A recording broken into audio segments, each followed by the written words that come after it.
I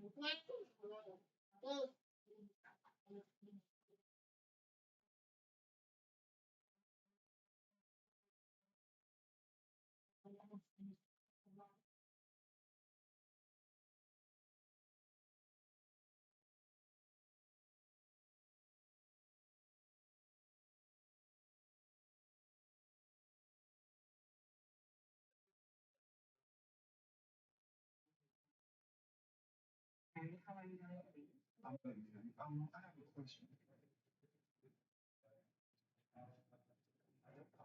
Okay, so when I do a clinic, you guys have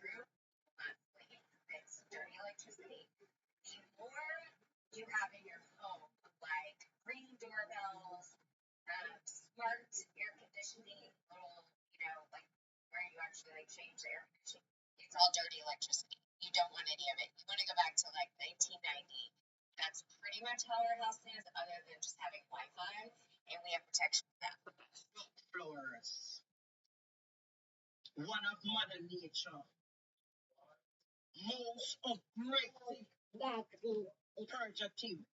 What do you politely say when you money from exchange? They owe you. So, Article 3 of the Uniform Commercial Code, right here. Okay, check. Never seen anything like this before. So all of these iPhones are completely remote controlled by keys all over the world. So right now, I'm going to show you exactly how it's done. So you get on aliremote.com, and as you can see, all of these devices are completely remote controlled. No airplane. Every device has a unique IP, and that's how you get millions of users. So if you want to know more about Tally, go to aliremote.com and book a call. Never seen anything like this before. So all of these iPhones are completely remote controlled by keys. All of years old, I have to judge. How to... All right, you got. Hold on. She said, if you're gonna be in my life, you have to act. You gotta trust, but now what? Most people are guided to create a trust.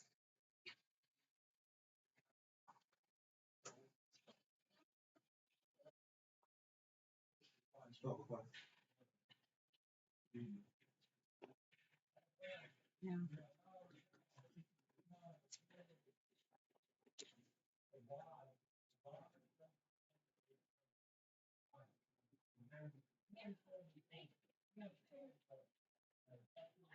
You gonna do the arbitration thing? They say whoever does it first pay. No, they don't have to pay the fees. That gets shipped off to the company. That's why you got to do it first. But it has to be done a certain way. These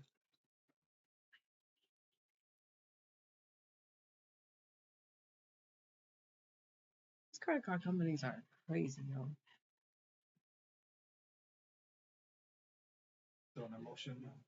Good afternoon, everyone. I'm Angela Rodriguez, SEM Program Director. In this second session, we will be capturing the navigation workflow.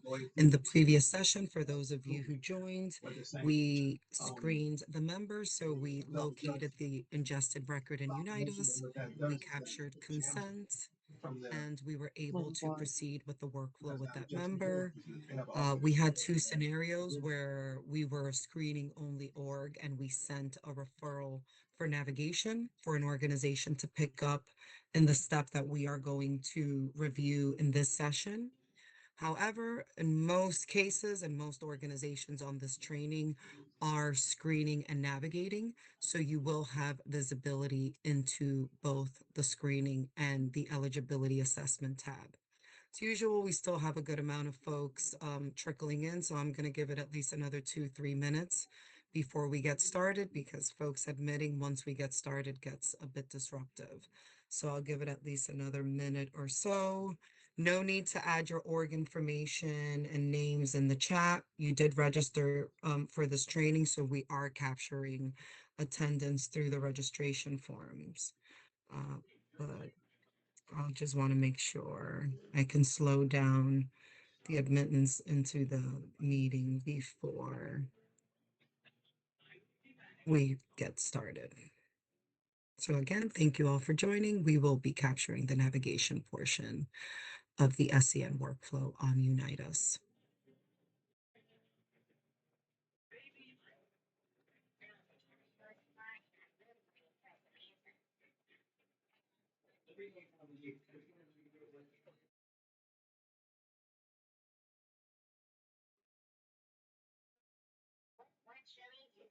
Okay, now that you can keep an eye out on folks joining the meeting, we will take questions at the end. I will have the demo environment available to review any parts of the training. But as previously mentioned, navigation, step 2 in the member journey is what we will be reviewing. We will assess a member and send out referrals for level 1 members that did not qualify for enhanced services. But we will also work with the members that do qualify for enhanced services, add social care coverage, and send referrals for enhanced services. We will also open up navigation cases to invoice for our work as navigators for both level 1 cases and level 2. So I will switch gears and share camera.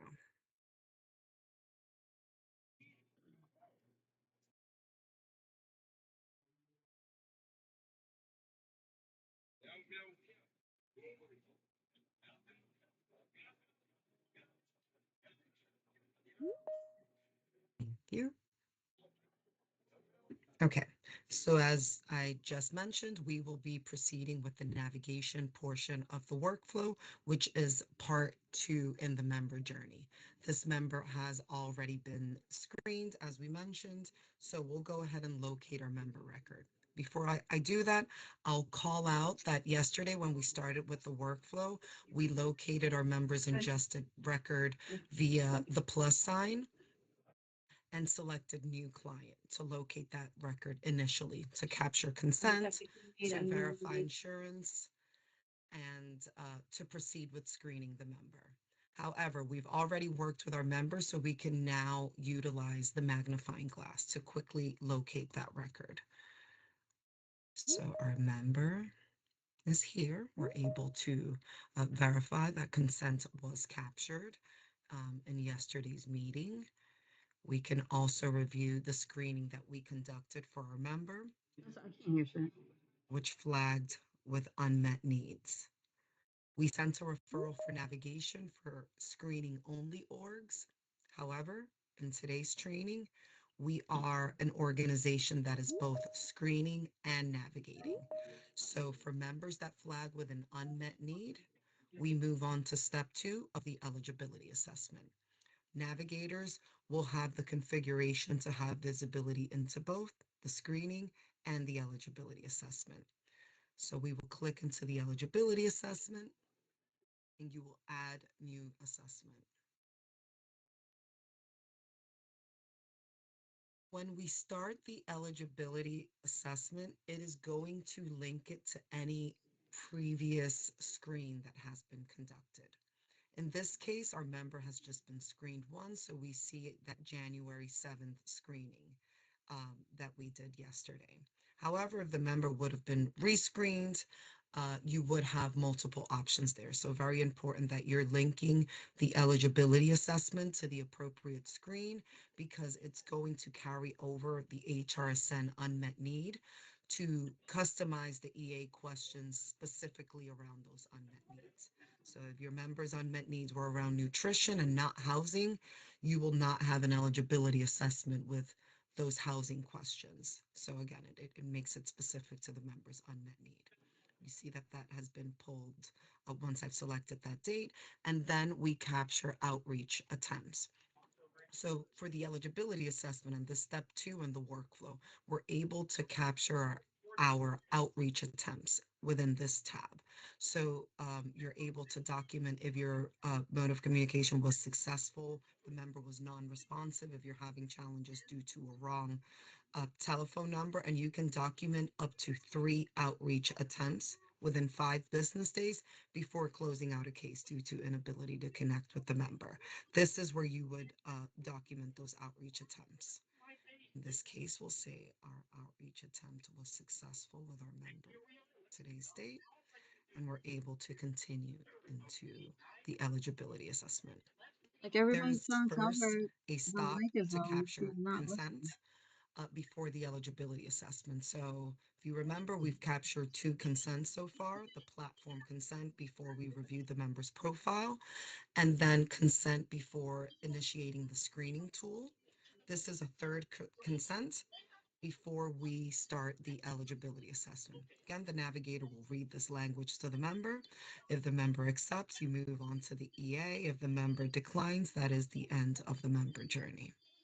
So we'll say our member has accepted and granted consent to be assessed.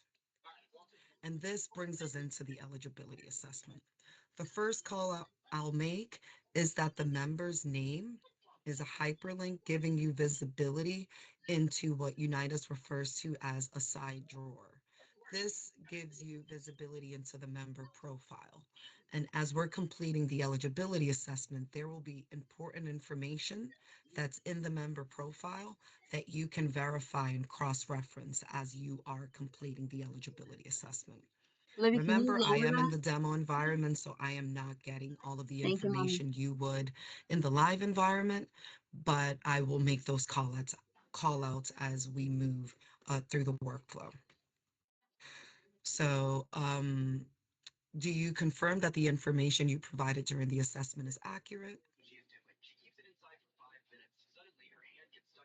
Okay. And verifying our member's identity. I was able to verify member's identity. Most of this workflow will take place telephonically. So in that instance, you're able to verify a member's identity by confirming their address, confirming date of birth, demographic information, insurance carrier. So again, you don't have someone in front of you, you don't have their ID in front of you, but you are still able to verify their identity with some of those demographic questions. Next question is verify Medicaid enrollment status, both fee for service or Medicaid managed care. This is a question that you can reference the side drawer to review your members' insurance coverage. As I mentioned yesterday, I'm in the demo environment, and why health plan does not look like a familiar MCO. The live environment, you'll see MVP, Health First, Fidelis, more familiar MCO names. If the member is fee for service, it will also state that. The type of social care coverage that the member has is also a quick reference of whether they're MCO or FFS. It'll always be included there, so you're able to verify that information. This case, our member is Medicaid managed care. As you know, that is an eligibility criteria for enhanced services. Member must be um, enrolled in Medicaid managed care. Is this member part of an enhanced population?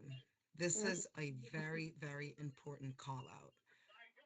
Members must be part of an enhanced population. Oh, I apologize. I misread this one. This is excluded population.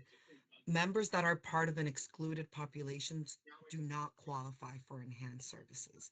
Excluded populations include members in long-term care facilities, members who are incarcerated, members who are inpatient in a psychiatric institute are all considered excluded populations, and those members do not qualify for enhanced services. So very important that this is recorded accurately to not interfere with the member's eligibility. How many immediate family members are in your household? We'll say our member resides alone, but this is very important to capture, especially when it comes to those household referrals. We want to make sure that this information is all matching what those referrals are reflecting. How many immediate family members in your household are Medicaid enrolled? These two questions carried over auto-populated from the screen regarding our members' ability to walk and climb stairs or difficulty with those tasks and dressing and bathing. So those two responses auto-populated from the screen. Do you require refrigeration for breast milk storage? No. Do you have any medication that require refrigeration?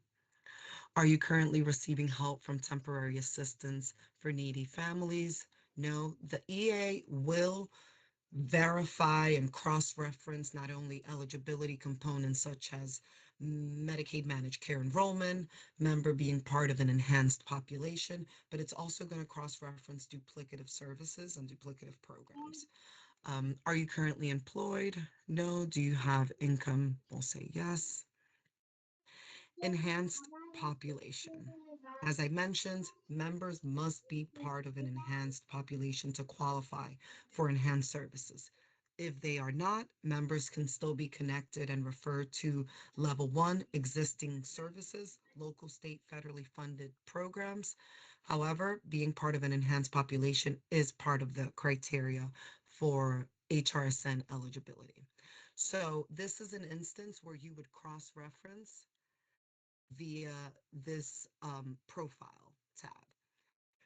Members' eligibility information and enhanced population information is being ingested from the state file into Unitas on a weekly basis for Medicaid eligibility information and on a monthly basis for enhanced population. In most cases, if your member is part of an enhanced population, that will already be ingested into the record and you will have visibility into what specific enhanced population that is, whether the member is Medicaid high utilizer, enrolled in a health home, pregnant postpartum.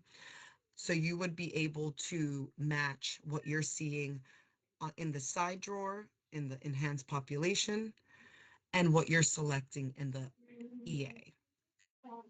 We'll say, since I'm in the demo environment, I can't populate information into these fields. So we'll say that my member is flagged here with being a Medicaid high utilizer. And I've matched that to my response in the eligibility assessment. The next question is asking me how I verified that information. This is very important because a lot of authorizations are being rejected due to Babe, members I'm already having a not hard time being hearing. eligible or us not being Let's able to let's stop verify this that fucking they are shit in when I'm fact trying to do part of an something. I enhanced keep telling you about population. it. So the two options are ESMF and provider attestation. When navigators are selecting It's so ESMF, annoying to do you anything are in this house. stating that you've verified that this member's part of this enhanced population through what's already in the member record. So ESMF means this is already ingested and visible in this member's profile under enhanced population field that they are a Medicaid high utilizer or that they are pregnant postpartum, that they are at risk youth. This should match what you have input into the EA. If you select Medicaid high utilizer verified via the ESMF and we review the authorization and do not see anything via the ESMF, that authorization will be rejected. In that instance, if you do not see information reflected in the member's profile under enhanced population, and the member is reporting that they are in fact part of an enhanced population, you can select provider attestation, which you'll have to leave the eligibility assessment in draft until you receive that document to input required information to complete the EA. You will also upload the provider attestation into the Uploads tab. That is the only way of uh, pretty much surpassing what the ingestion is reflecting in the member's profile, verifying that member is in fact part of an enhanced population via provider attestation, and moving on with the eligibility assessment. For training purposes, we'll say I did verify through the ESMF and it's reflected in my member's record. We'll move on to questions specifically connected to that HRSN unmet need that was identified during our screening. What type of food assistance do you need? Member may say that they could benefit from SNAP services, um, home delivered meals, Yo, nutrition I don't counseling, understand. and even This cooking your supplies. mic is So the like member mad can low. list specifically what they need. Do you have the ability to store and prepare food? Yes, this is an important question when it comes to the logic of whether a member will be eligible for medically tailored meals or food prescription boxes. The difference is the member able to prepare meals for themselves. So these questions are very important in the logic, pulling what program and what service is most appropriate to the member based on how they're responding to these questions.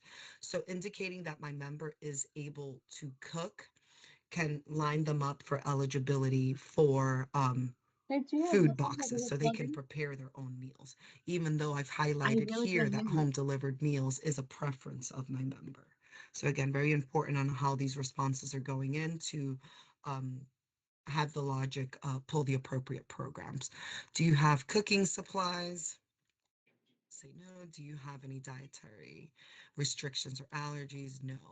How many people in your household need assistance with food? Say just our member. Can you prepare and serve adequate meals either by yourself or with the help of a caregiver? Say yes.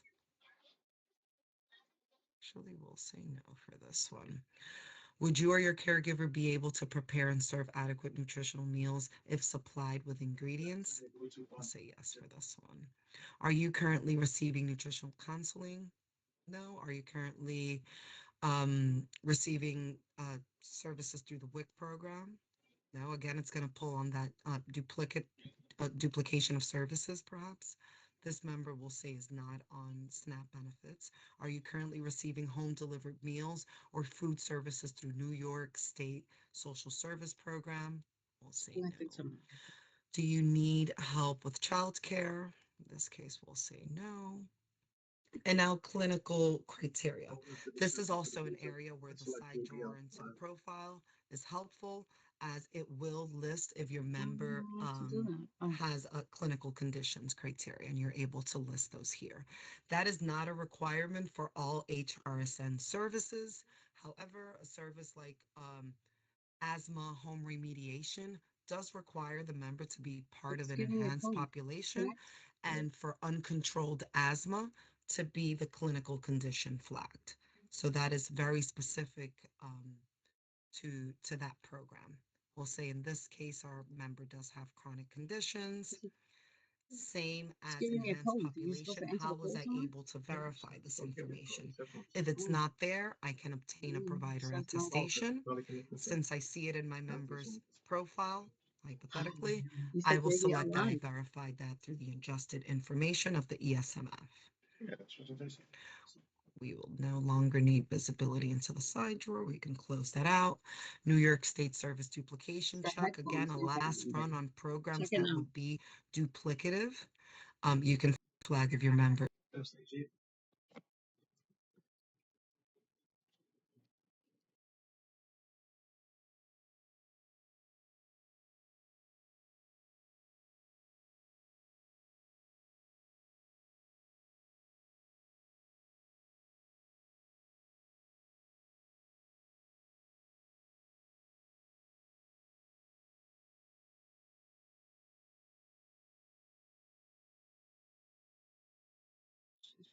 extremely low.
Be careful.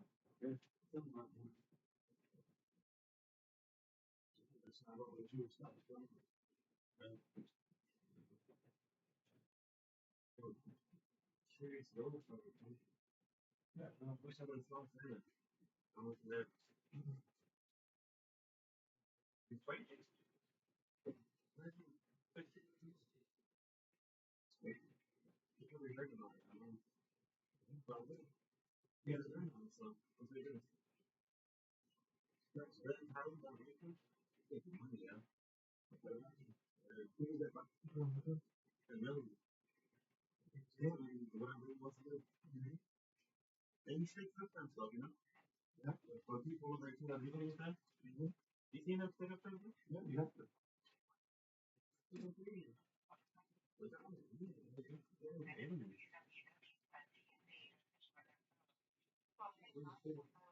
Careful.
Drink some water.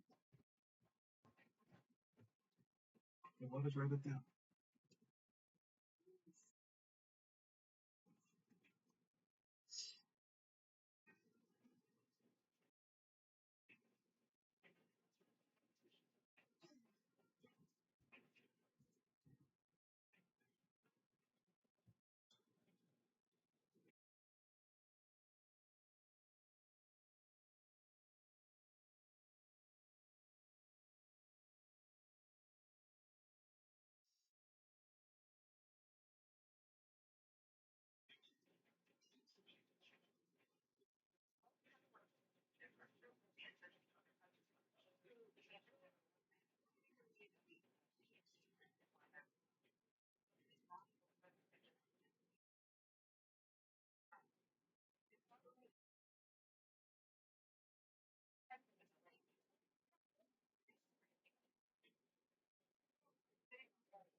Are you able, are you able to break down this video into instructions? You have a link. A link? I have the video. It just did screen record.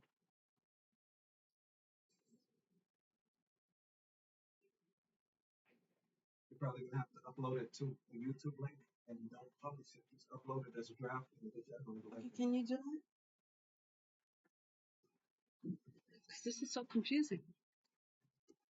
It's too many layers.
OPWT is not eligible.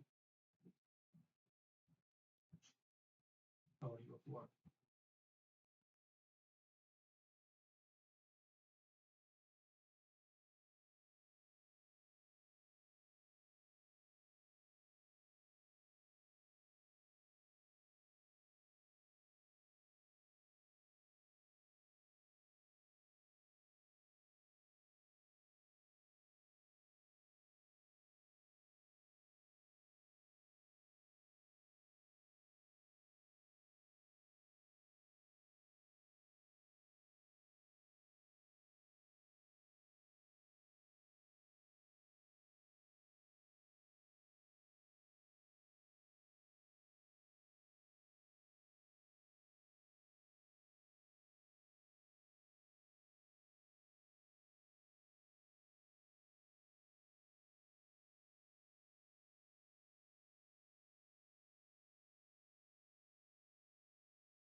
Can't send these videos, they're too big.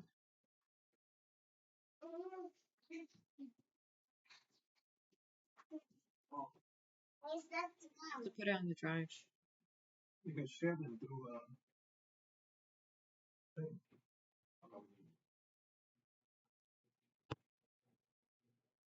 You got to share. I can't hear you.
Hello, Mrs. Thomas.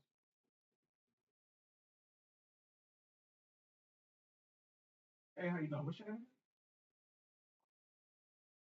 Oh, Pastor. Okay. My name is Thomas. I was calling because I was checking the title status on my vehicle. That I did the mechanic's name for. Yeah, so I was calling to check the status of that because I was the person who did the lien was Andrew from Temple Title and stuff. So he mentioned something about the letter on 12/16. So I was wondering if maybe you could forward it to me.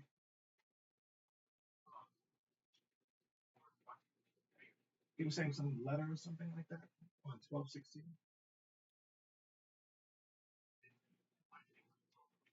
My name is Thomas Yates, and I'm calling from the Yates Concept Store. Absolutely. It is.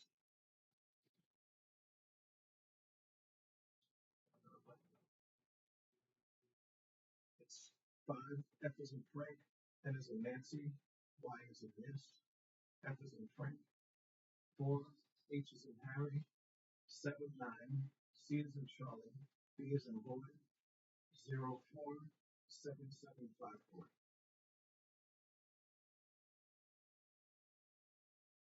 Yes,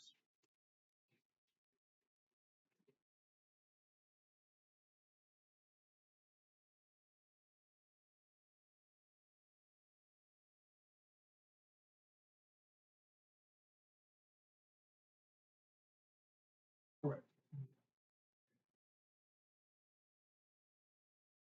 Okay, what's the rejection for?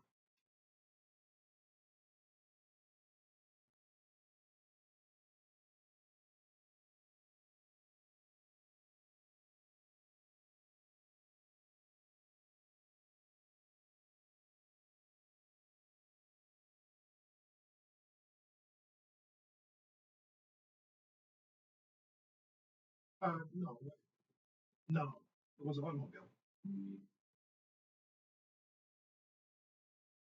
It's a Honda Pilot.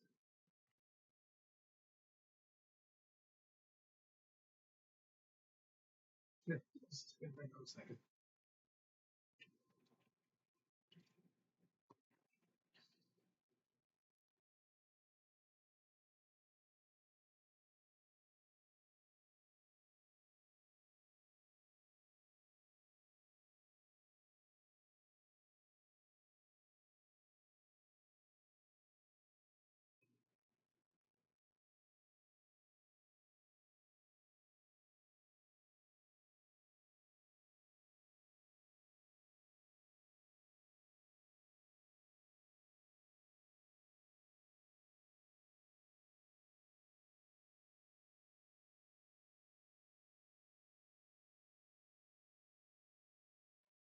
Vehicle was abandoned by a customer.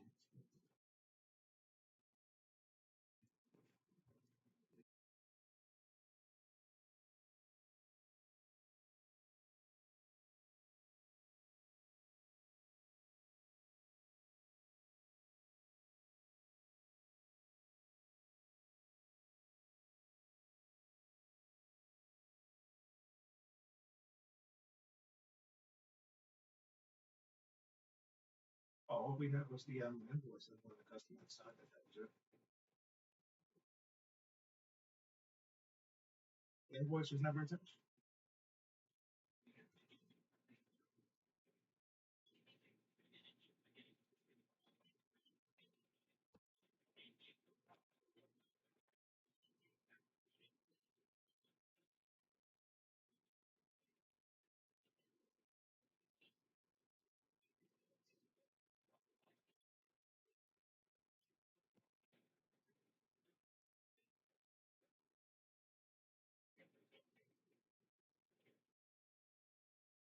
Oh, wow, I should have been sent with it.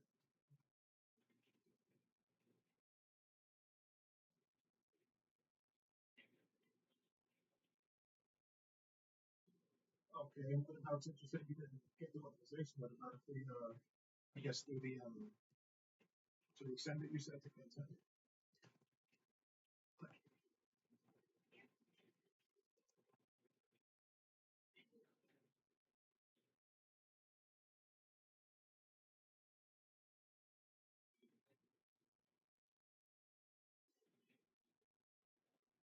Gotcha. Okay, and that's the only option at this moment in time.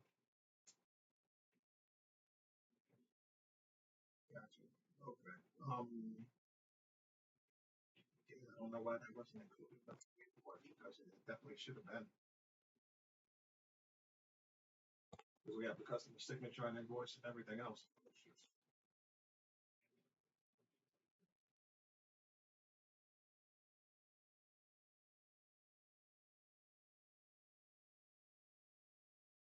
Right.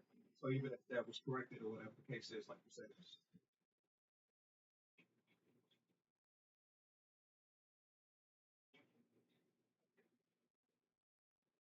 I see.